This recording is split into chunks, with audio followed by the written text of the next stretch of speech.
This week on Supercars Torque, McLaughlin confirms he's going to IndyCar. Penske has pulled out of Supercars. There will be no 12-hour in 2021. And everybody gets a new car.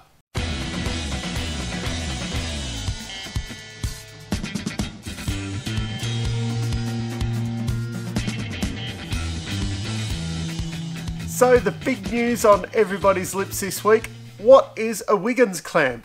One of my viewers actually sent me some photos of a Wiggins clamp.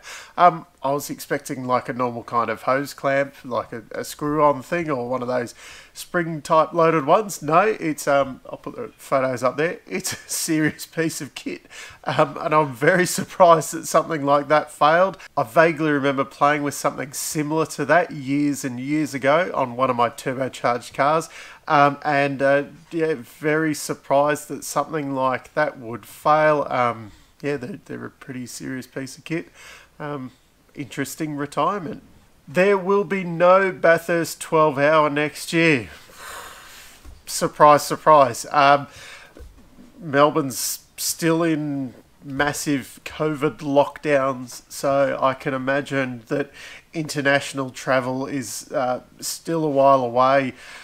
As far as I know, America or UK are all going backwards on this COVID thing. So it's no surprise that we won't be seeing internationals come to Bathurst in February next year. I see a lot of comments from people saying, oh, well, why don't we just race it with Australian cars and drivers? And you're a bit like, well, there's probably, considering we just had, the 1000 the other weekend with, 25 cars in the field. We could get a field of 25 GT3 cars probably, but the whole economy's been hit with this COVID thing. Then you've got to find, if you've got 25 cars, you've got to find 75 drivers, things like that. And yeah, the whole thing of the 12-hour is that there's a lot of cars, there's these internationals coming in. I mean, all the people that get on their high horse about how great the 12-hour is compared to the 1000, how can they brag about how good it is? Because, these overseas drivers that no one's ever heard of have come in for the race, and these international teams and things like that, if they're not there, what's the point? Because you can't brag about how great your race is. I suppose the only bonus with that would be if the crowds are restricted. You could say we only had 4,000 fans there because the crowds were restricted, not because only 4,000 people wanted to turn out. But that's enough bagging of the 12-hour for this week. Supercars has come out and said they are aiming to have the Gen 3 cars cost $350,000, drive away, no more to pay. I question this one because we had similar things about the car of the future was going to cost a lot less and blah, blah, blah. And currently they're saying a drive away price for a car of the future car at the moment is about $600K, which probably includes about $100,000 worth of engine. So if you say we're going to still run the same engines, that brings us to a $250,000 car. So that means they are cutting the cost of the car in half. I'm not sure if this $350,000 magic figure that they've come up with, if that includes the, the category engine that they're talking about, which is supposed to be a lot cheaper than the current Ford and Holden choices, or, if you want to get picky, the Ford and Chev. So many comments on the internet at the moment about the Opels and the Peugeots and whatever. Just get over it, people. The ZB Commodore was made overseas by a General Motors company, which Holden is part of General Motors, a bit like the Mustangs made overseas for Ford. It just happens to be that Ford has the same name in all of the countries, where General Motors used different names for the companies in different countries. It's all from the same place. Granted, okay, the Opel got sold off during the ZB thing, and it's made by different people now, but you can't buy them here anyway. So it's Roland Dane's used car parking lot. Got a bit off track there.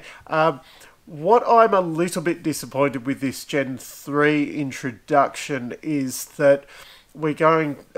everyone's going to have to build a new car by the sounds of things for 2022. Why do we have to go through all of this? Why can't we have... still run, if people don't have the budget, say like a Brad Jones Racing, why can't they go and, build 2 new cars and run 2 old cars during the season? And people are going to say, oh, well, either the old cars are going to be faster or slower or whatever. Well, let's make it that the old cars have to be slower, and by all accounts, the new cars are going to be lower and more sleek or whatever, so they'll go, and lighter, so they should go faster in a straight line. Maybe with less aero in them. Fingers crossed they actually end up with less aero. They'll be slower through the corners. But an easy way to cure all of this, put 100 kilos of ballast in the old car. Like, just so the old car, they're in Division B or whatever, so that you don't have to go a team like that, or even Tickford, or any of the teams for that matter, Matt Stone Racing, they can, run older cars for a year or 2 while they get up to speed with everything. That's my gripe about that. I will be shocked if they actually come in at this $350,000 budget. Fingers crossed they do, but as I said, Car of the Future was supposed to be cheaper and it got more expensive. The big bonus with Car of the Future was that the cars seem to have last longer because they are more repairable, they're quicker to repair and things like that. It's surprising how old some of the cars are in the field and some of the hits that the cars have taken and then been resurrected. On the topic of building new cars, very, very surprised with... I definitely thought that Chaz Mostert's new car for the start of this year, which has just been sold, funnily enough, that he's going to run all of next year as well. So that's taking a bit of a risk, buying a car 12 months in advance when you got Chaz Mostert driving it. That's a topic for another day, though, probably. I thought that was probably going to be the last Car of the Future car built, because why would you build one for only 12 months unless you destroyed a car? But anyway, Jamie Whincup will be getting a new car for next year, and Tickford is building not 1 but 2 new cars. So anyway, the car that they've been running for James Courtney for the majority of this year, that's actually the car that Phil Mundy owned, and he lent it to Tickford for the rest of the year so that they could run it. Phil's taking that back. He also has another Mustang that sat there, so are they going into a private car collection, or are they going to another team that might be starting up for next year? Nobody knows. But anyway, Tickford are building 2 new cars for next year, which kind of says to me that even in all of this license juggling around that's happening at the moment, their intention is to run 4 cars next year. But no one was mentioned of who was getting the new cars, though. So be interesting to see which drivers. I think Cam and James Courtney are the ones that should be getting the new cars. But let's see who ends up in the other 2 seats there as well before we get carried away with who gets the new cars. The actual big news for the week. McLaughlin's got a full-time IndyCar ride for next year.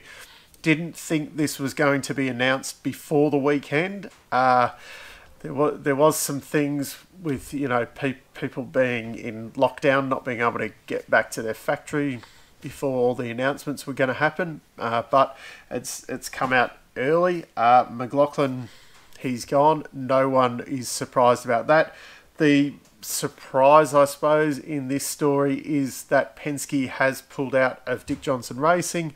There has been kind of murmurings about it all year. I did question it. The team was kind of running on its own 2 feet. It had its sponsorship and everything. It's not like Roger was putting money into it each week to keep it afloat, that we know of. Apparently, he wasn't happy with the whole thing of Bathurst last year. And then all these idiots on the internet that are, calling the team cheat ski and things like that. Still, I'm not sure where they cheated. The the qualifying engine that came out of the car was found to be broken. From everything that I've heard, there's no performance gain from what happened. Unlike running a car 2 kilos light in the top 10 that we just, it was only Nick Percat's car at Brad Jones, so kind of thing. It was only 2 kilos.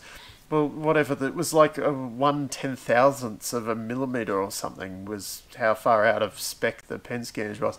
Anyway, and the whole debris slowing down for the pace car, well, that should just be covered. There's such an ambiguity in the rules there, in that you have to slow down when there's danger, but these guys are doing qualifying laps to get back to the pits as fast as possible. So when someone actually does slow down, yeah, that's just an argument for another day. As I've said so many times, we should just shut the pits, and then we don't have any of these problems with the people dangerously driving back to the pits, or people slowing other people down and things like that for their own.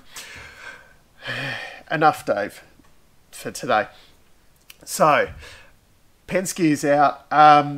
There was nothing said in the stories about, whether Dick just gets his shares back, or whether Dick's buying the shares back, or Ryan Story's buying the shares off Penske. None of that kind of stuff. There was some rumours that Paul Morris was getting involved somewhere. That's all died down. So this whole ownership structure, who knows? Basically, though, the day-to-day is still going to be Ryan Story running the team. The sponsorship from Shell is still there. There was no mention whether Repco's staying, but they did refer to Scott McLaughlin coming back to race at the Repco Bathurst 1000, which I thought that was interesting, that they didn't just say, the endurance races, or, coming back for Bathurst. They did specifically say that he was coming back for the Repco Bathurst 1000. So whether that also is a bit of an indicator that there is only going to be one Enduro next year as well, which I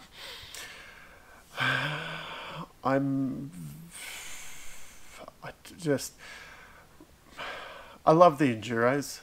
There should be more, not less. So this year I've accepted it. I think we should have at least 4 Enduro rounds a year. Not 3, not 2, not 1. At least 4. Anyway, the big question is not who's going to drive, because basically that's going to be Will Davison and Anton De Pasquale. That's not going to be a big surprise. McLaughlin's going to be there for the Enduros by the sounds of things. Who's going to be the other co-driver, or will McLaughlin be running in a wildcard for those races?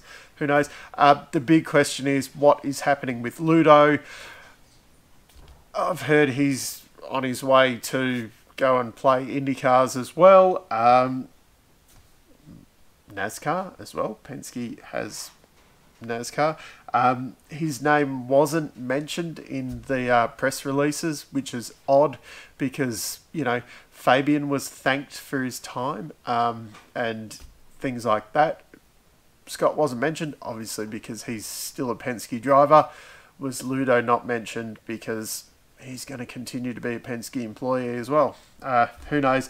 That will greatly affect the team's performances in the coming months and years. If Ludo is going away, that's probably, him and Scott are probably the key performance indicators on that team rather than some of the others. So that's it for this week. By the time you're watching this, Scott McLaughlin will have made his IndyCar race debut. Currently, he qualified essentially, let's call it last. His pace on the black tyres was really good. He didn't do so well switching over to the red soft tyres for qualifying. Can be expected for a rookie. Be interesting to see how his race goes. I did have some plans on doing another video this week, which that's now going to be next week, because this Scott McLaughlin and Penske news came out super early. So already a few people have asked me, what are you going to cover in the off season? And week 1, my plans have already been shifted back a week because of the news that came out. So I think there's going to be plenty to cover in the off season. Until next time, I'm Dave, and I'll see you later.